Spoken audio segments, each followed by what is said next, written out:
In research, reliability is synonymous with repeatability or reproducibility of the measurements. There are three main types of reliability to consider: inter-rater reliability, intra-rater reliability, and internal consistency reliability. Inter-rater or inter-observer reliability targets the concept of equivalence, that is, the measurement of agreement of two or more raters or observers for the test. It is often analyzed using the kappa statistic, which measures the level of agreement. It hinges on the raters being adequately trained and the outcome measure providing clear and standardized means of assessment. Conversely, intra-rater reliability is concerned with the concept of stability. How consistent are measurements from one rater or observer after repeated administrations of the test on a group of patients who have not changed? This type of reliability is also referred to as test-retest reliability. It is often analyzed using the intra-class coefficient, which measures correlation among an individual's ratings or scores over different time points. One consideration is that, when measuring test-retest reliability, performance on the test may change based on variables unique to the participant, such as fatigue. We would not expect a participant to score the exact same on a measure of maximal strength upon repeated sequential measurements. This does not mean that the test lacks reliability, rather the person who is completing the test is not truly stable. This is an important consideration for performance-based tests, where a decline in performance is expected. Establishing the average decline in performance on repeated administration of the test may be helpful in understanding the reliability of the test. Another way to overcome this would be to ensure adequate time between tests based on our understanding of participant recovery. For instance, a test of maximal strength may take 1 to 2 days to recover, therefore spacing out the testing may reflect a more accurate measure of reliability.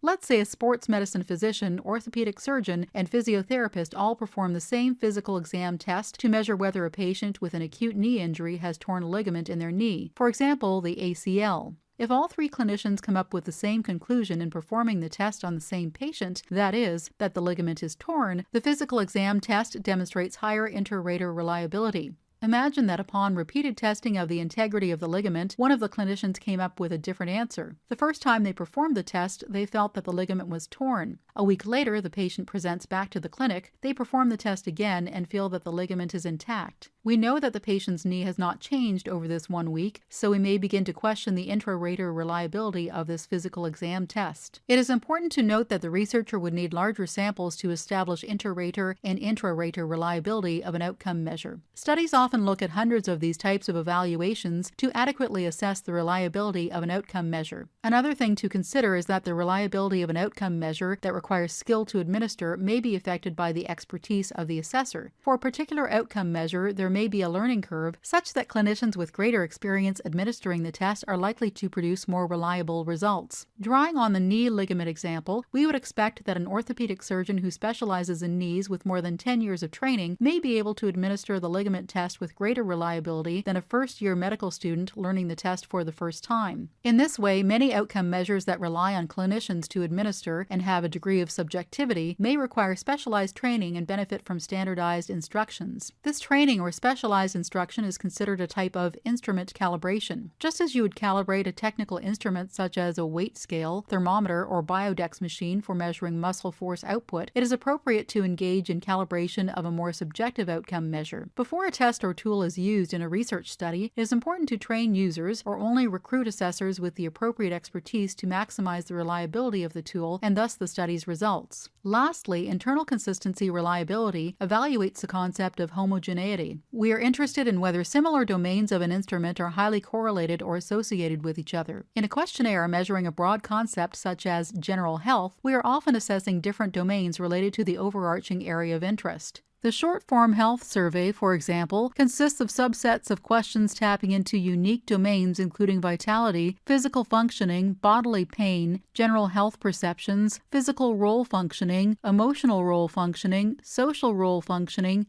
and mental health. To establish internal consistency, questions within each of these domains should be highly correlated or associated with each other. This correlation ensures that all subsections of an instrument measure the intended characteristic.